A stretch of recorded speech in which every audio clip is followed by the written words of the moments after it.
가장 후회스러운 순간이 언제였습니까?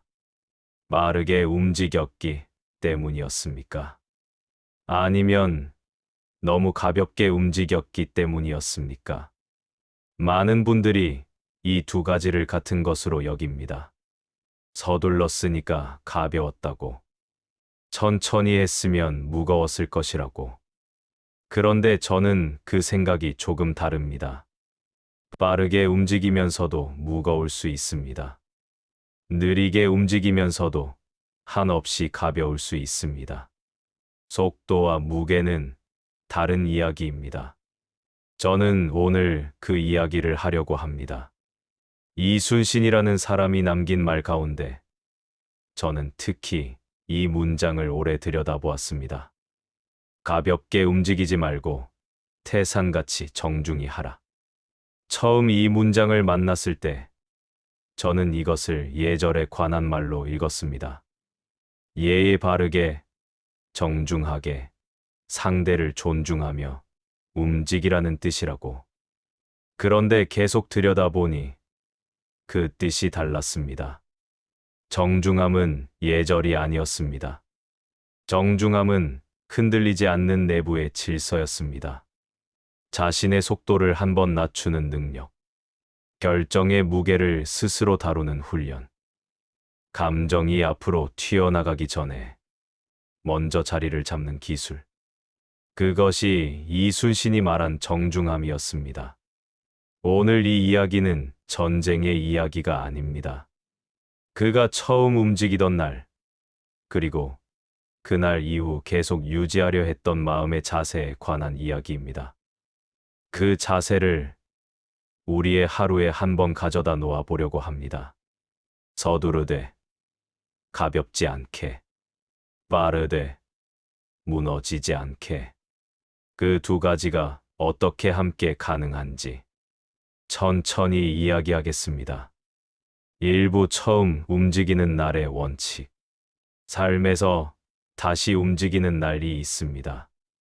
오래 쉬었다가 다시 무언가를 시작하는 날. 오랫동안 피했던 결정을 마침내 꺼내는 날. 뒤로 미뤄두었던 대화를 드디어 시작하는 날. 그날은 되게 조용합니다. 요란하지 않습니다. 남에게 알리지 않은 채로 혼자 일어나서 준비를 시작합니다. 이순신의 첫 출동 역시 그러했습니다. 새벽이었습니다. 소란스럽지 않았습니다.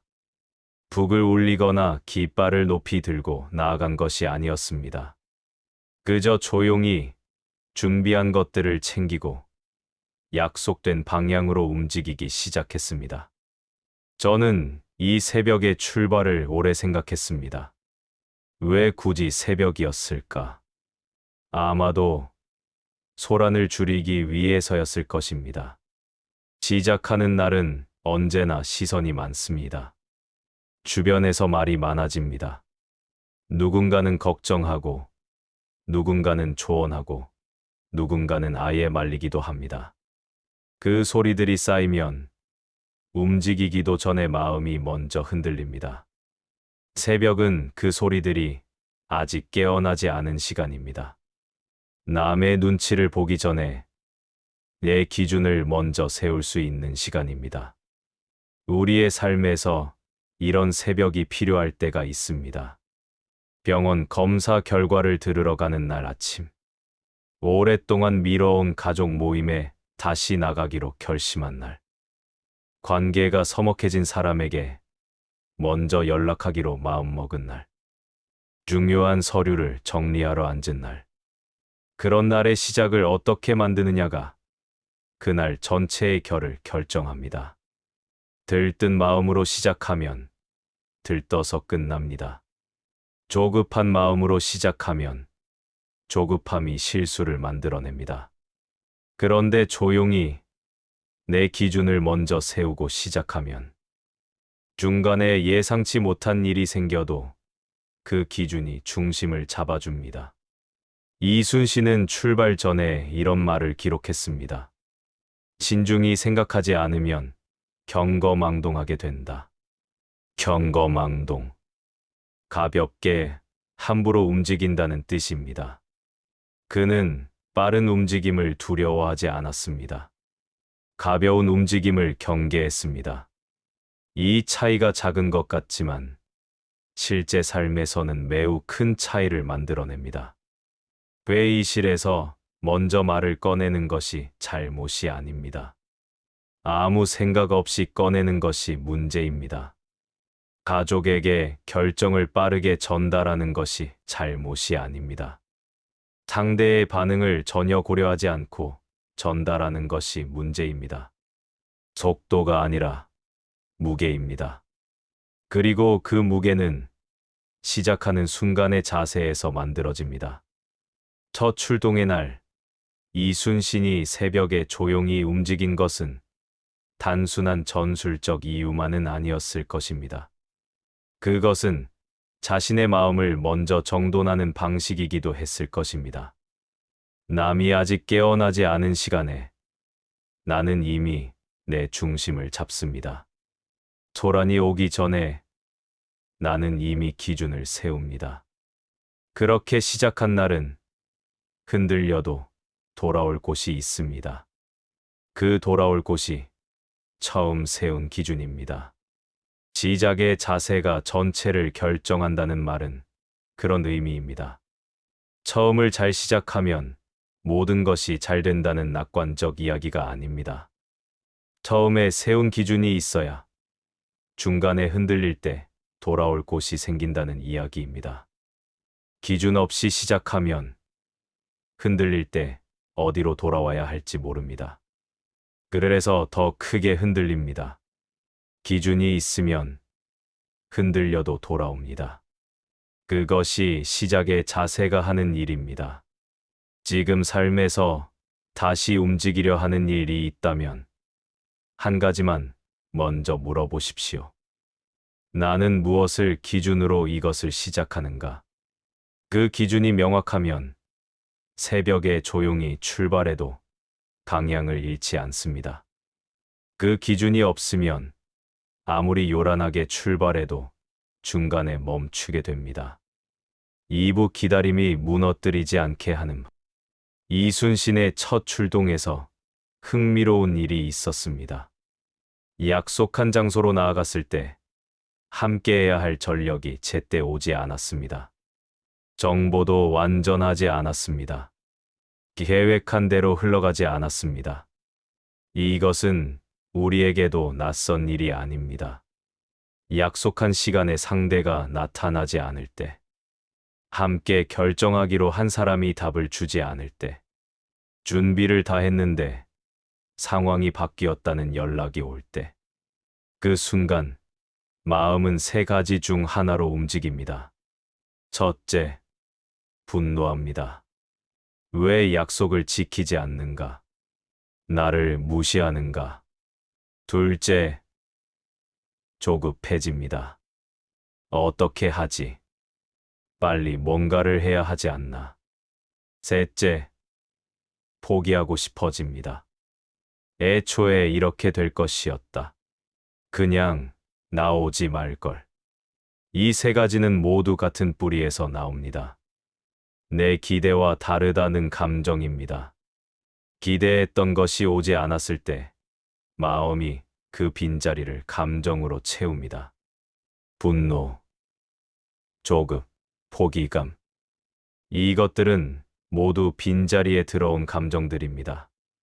문제는 이 감정들이 커지면 판단을 덮어버린다는 것입니다.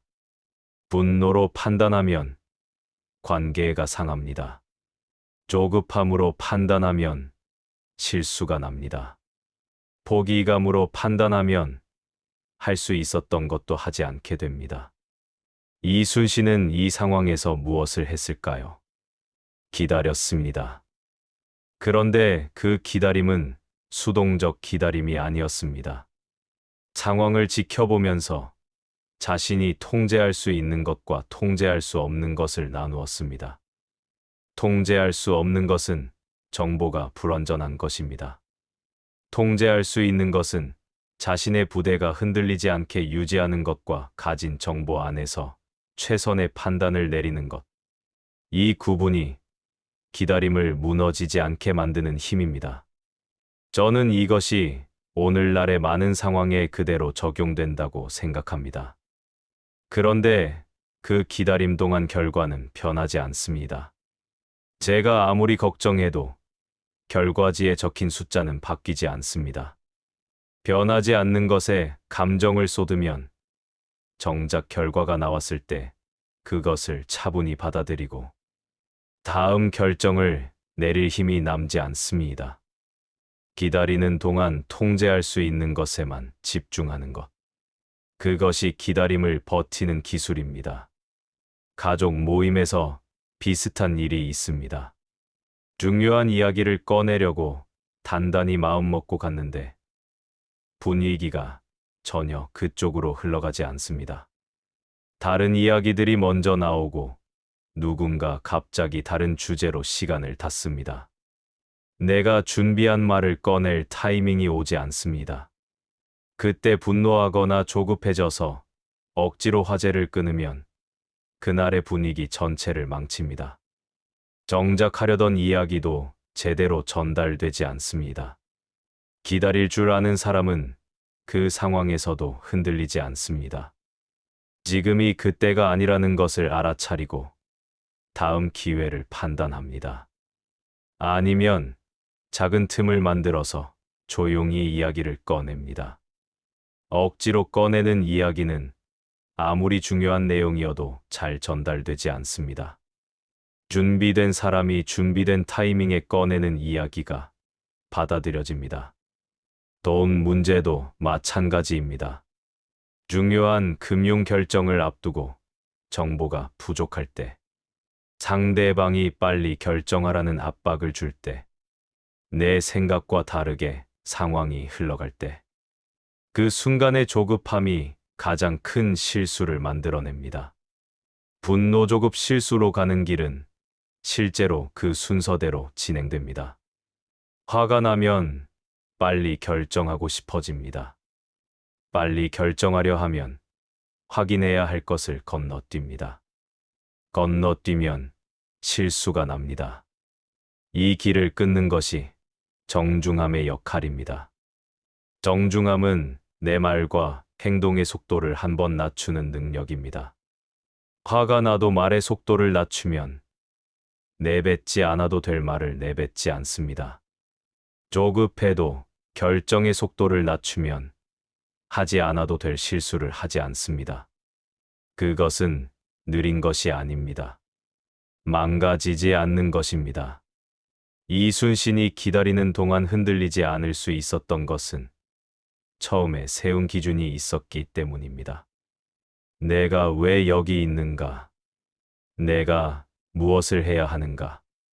이 두 가지가 명확한 사람은 상황이 예상과 다르게 흘러가도 중심을 잃지 않습니다. 상황이 나를 결정하는 것이 아니라 내 기준이 상황 안에서의 나를 결정합니다. 이것이 태산같이 정중히의 뜻 중 하나입니다.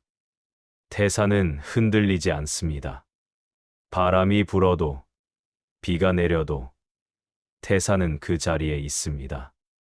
그 자리에 있게 해주는 것이 태산의 뿌리입니다. 사람에게 그 뿌리는 기준입니다. 내가 왜 이 자리에 있는지, 내가 무엇을 지키려 하는지, 그것이 명확하면 기다림도 버텨집니다. 이대가 어그러져도 버텨집니다. 정보가 부족해도 버텨집니다. 버틸 수 있는 사람이 결국 원하는 방향으로 갑니다. 한 가지만 물어보겠습니다. 지금 기다리고 있는 것이 있습니까? 그 기다림 동안 당신은 무엇에 감정을 쏟고 있습니까? 통제할 수 없는 것입니까? 통제할 수 있는 것입니까? 그 답이 기다림의 질을 결정합니다. 3부 첫 성과가 사람을 망가뜨리는 방식. 이순신의 첫 출동은 기대 이상의 결과로 끝났습니다. 준비한 것이 작동했습니다. 세운 기준이 버텨주었습니다. 흔들리려는 순간마다 중심을 잡으려 했고, 그 노력이 결과로 이어졌습니다. 그런데 저는 이 결과에 감동을 두지 않으려 합니다. 그것이 이 채널의 방식이고 이순신 자신의 방식이기도 했기 때문입니다. 그는 첫 성과 이후 들떠서 앞으로 나아가지 않았습니다. 정비했습니다. 이 정비라는 단어를 저는 매우 소중히 여깁니다. 정비란 무엇입니까? 망가진 것을 고치는 일입니다. 하지만 그것만이 아닙니다. 잘 작동하고 있는 것도 점검하는 일입니다. 성과가 나면 사람은 대개 잘 작동한 것에 안심합니다. 이 방식이 맞구나. 이대로 계속하면 되겠다고 생각합니다. 그런데 이순신은 달랐습니다. 잘 되었을 때도 점검했습니다. 왜 잘 되었는가? 어떤 준비가 작동했는가? 운이 작용한 부분은 어디인가? 다음에는 어떤 변수가 추가될 것인가? 이 질문들을 결과가 좋을 때도 멈추지 않았습니다. 성과 이후의 들뜸이 사람을 망가뜨리는 방식은 대개 이렇습니다. 처음 잘 되면 자신감이 생깁니다. 자신감은 좋은 것입니다. 그런데 점검 없이 자신감이 커지면 과속이 시작됩니다. 저번에도 됐으니까 이번에도 되겠지. 내가 방향을 잡고 있으니 괜찮겠지. 이미 한번 해봤으니까 그냥 가면 되겠지. 이 말들 안에는 점검이 없습니다. 저번의 성공이 이번의 성공을 보장하지 않는다는 사실을 잊고 있습니다. 이 순간이 성과가 아니라 들뜸이 결정을 내리기 시작하는 순간입니다. 일상에서 이런 일이 자주 일어납니다. 한동안 체중이 줄었다고 해서 갑자기 식이 조절을 느슨하게 합니다. 며칠 지나면 다시 돌아와 있습니다. 한 번의 대화가 잘 풀렸다고 해서 다음 대화도 같은 방식으로 하면 될 것이라 생각합니다. 그런데 사람도 상황도 그 사이에 달라졌습니다. 가계부를 2달 잘 정리했다고 해서 3번째 달에는 그냥 감으로 가도 되겠다고 생각합니다. 그 달이 가장 어지러워집니다. 전과 뒤에 점검을 멈추는 것. 그것이 가장 조용하게 우리를 망가뜨리는 방식입니다. 소란스럽지 않습니다. 어느 날 갑자기 무너지는 것처럼 느껴지지만 실제로는 점검을 멈춘 그날부터 서서히 시작된 것입니다. 잘 되면 들뜨고 안 되면 무너지는 마음의 습관이 있습니다. 이 습관은 나쁜 의도에서 비롯된 것이 아닙니다. 잘 됐을 때 기뻐하는 것은 자연스러운 일입니다. 안 됐을 때 실망하는 것도 자연스럽습니다. 문제는 그 감정이 너무 커져서 판단을 덮어버릴 때입니다. 들뜸이 점검을 막을 때, 실망이 다음 시작을 막을 때. 이순신은 첫 성과 이후에도 정비하라는 기록을 남겼습니다. 승리 직후 가장 먼저 한 일이 배를 점검하고 무기를 확인하고 사람들의 상태를 살피는 것이었습니다. 축제가 아니었습니다. 점검이었습니다. 이 장면이 저는 가장 인상 깊습니다. 사람들이 들떠 있을 때 지휘관이 점검을 시작합니다. 감동을 나누는 것이 아니라 다음을 준비합니다. 그것이 성과 이후의 진짜 실력입니다.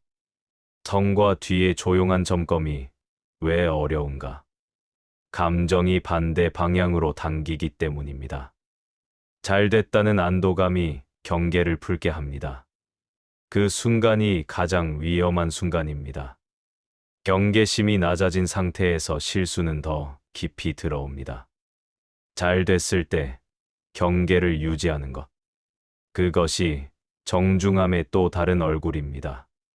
기쁨을 억제하라는 것이 아닙니다. 기쁨에 압도되어 판단이 흐려지지 않도록 하라는 것입니다. 태산같이 정중히. 태산은 봄이 와도 꽃이 피어도 그 자리에 있습니다. 봄이 예쁘다고 태산이 들썩이지 않습니다. 그 무게가 태산을 태산이게 합니다. 성과가 와도 들썩이지 않는 사람. 그 무게가 그 사람을 오래가게 합니다. 이런 질문을 스스로에게 해보는 것이 도움이 됩니다. 지금 잘 되고 있는 일이 있습니까? 그 일을 마지막으로 점검한 것이 언제입니까? 잘 된다는 이유로 점검을 미루고 있지는 않습니까? 전과 이후의 루틴이 있는 사람과 없는 사람의 차이는 오래 지나봐야 드러납니다. 그런데 결국 드러납니다. 사부 소문과 동료 속에서 기준을 세우는 사람의 고독. 전쟁 중에 사람은 흔들립니다. 두려움이 소문을 만들어냅니다. 소문은 두려움을 키웁니다. 키워진 두려움이 다시 더 큰 소문을 만들어냅니다. 이 순환이 빠르게 돌아가기 시작하면 조직 전체가 흔들립니다. 이순신의 기록에도 그런 상황들이 등장합니다. 두려움의 자리를 이탈하거나 맡은 바를 포기하려는 이들이 있었습니다. 그 흔들림이 주변으로 번질 수 있었습니다. 이 이야기를 할 때 저는 그 이탈한 사람들을 탓하고 싶지 않습니다.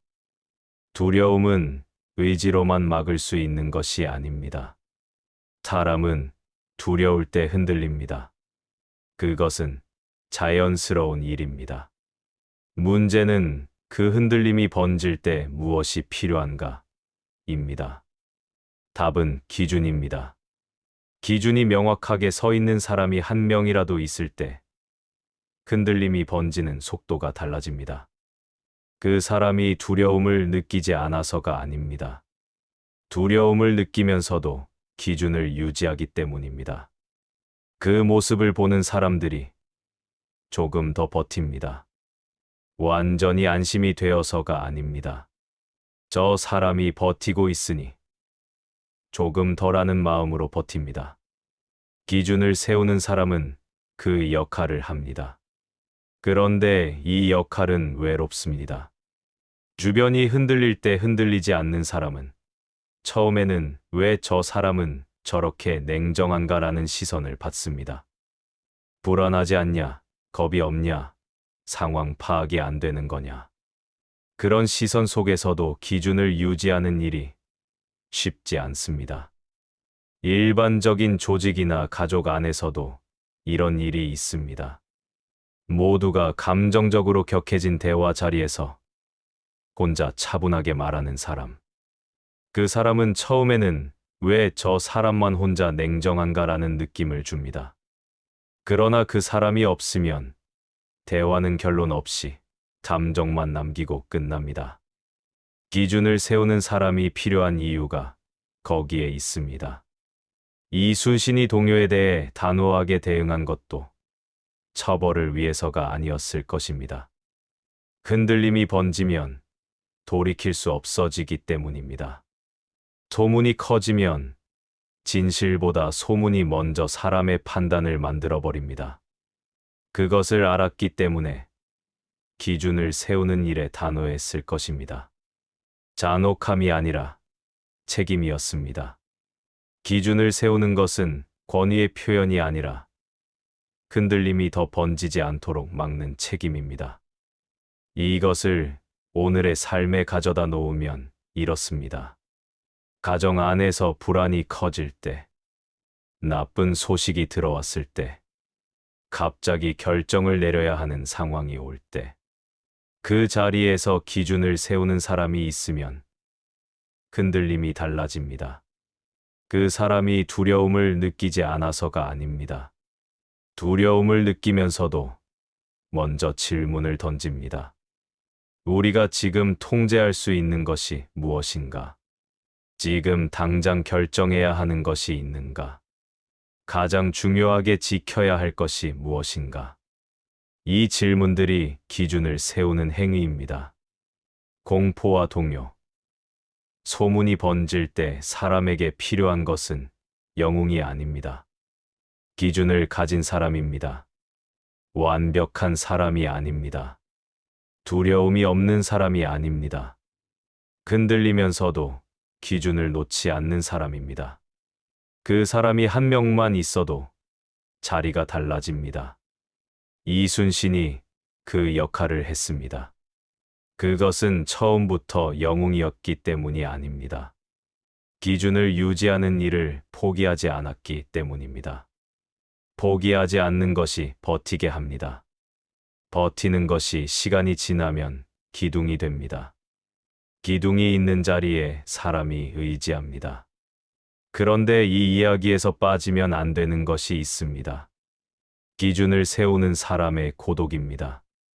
기준이 명확한 사람은 처음에는 오해받습니다. 융통성이 없다. 냉정하다. 상황을 모른다. 그런 말을 들으면서도 기준을 유지하는 것은 외로운 일입니다. 그 외로움을 감수하는 이유가 있어야 합니다. 이순신에게 그 이유는 지키려는 것이 있었기 때문입니다. 사람이었습니다. 삶이었습니다. 앞으로 살아가야 할 공간이었습니다. 지키려는 것이 명확할수록 그것을 위한 고독은 감수할 수 있습니다. 지금 기준을 세우려 할 때 외롭다는 느낌이 드는 분이 있다면 이 말을 전하고 싶습니다. 기준이 있는 사람은 처음에 외롭습니다.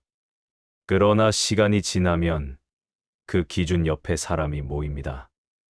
흔들리는 세상 안에서 흔들리지 않는 사람은 결국 중심이 됩니다. 그 중심이 되기까지의 시간이 고독한 시간입니다. 그 시간을 버티는 것이 기준을 세우는 사람의 진짜 역할입니다. 클로징 정중함은 느림이 아니라 무너지지 않기 위한 속도 조절입니다. 이순신이 남긴 문장으로 다시 돌아옵니다. 가볍게 움직이지 말고 태산같이 정중히 하라. 오늘 저는 이 문장이 전쟁에 관한 말이 아니라는 것을 이야기했습니다. 이것은 마음에 관한 말입니다. 하루를 어떻게 시작하느냐에 관한 말입니다. 기다림을 어떻게 버티느냐에 관한 말입니다. 성과 이후에 어떻게 자신을 점검하느냐에 관한 말입니다. 흔들리는 환경 속에서 어떻게 기준을 유지하느냐에 관한 말입니다. 정중함은 느린 것이 아닙니다. 정중함은 속도를 한번 낮춰서 무너지지 않게 하는 기술입니다. 말의 속도를 낮추면 관계가 덜 상합니다. 결정의 속도를 낮추면 실수가 줄어듭니다. 행동의 속도를 낮추면 방향이 보입니다. 그 낮춤이 결과적으로는 더 빠르게 원하는 곳에 데려다 줍니다. 이순신이 처음 움직이던 날, 저는 그가 두려웠을 것이라 생각합니다. 두려움이 없는 사람이 아니었습니다. 난중일기에는 그 두려움과 걱정이 기록되어 있습니다. 몸이 아팠고 마음이 무거웠습니다. 밤에 잠을 이루지 못한 날들도 있었습니다. 그럼에도 움직였습니다. 두려움이 없어서가 아니라 두려움보다 더 큰 기준이 있었기 때문입니다. 두려움을 느끼면서도 가볍게 움직이지 않았습니다. 두려운 마음을 안고도 태산같이 정중히 첫 발을 내디뎠습니다. 저는 이 이야기를 끝내면서 한 가지 장면을 상상합니다. 이순신이 새벽에 혼자 앉아 있는 장면입니다. 출발 전입니다. 아직 아무도 깨어나지 않았습니다. 그는 무엇을 하고 있었을까요? 아마 기준을 다시 확인했을 것입니다. 내가 왜 움직이는가?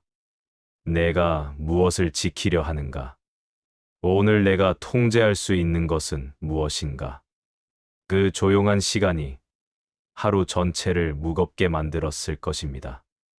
가볍지 않게, 대산같이. 지금 당신의 새벽은 어떻습니까? 다시 움직여야 하는 날. 출발 전에 혼자 조용히 앉아서 기준을 확인하는 시간이 있습니까? 그 시간이 하루를 무겁게 합니다. 무겁게 시작한 하루는 흔들려도 돌아올 곳이 있습니다.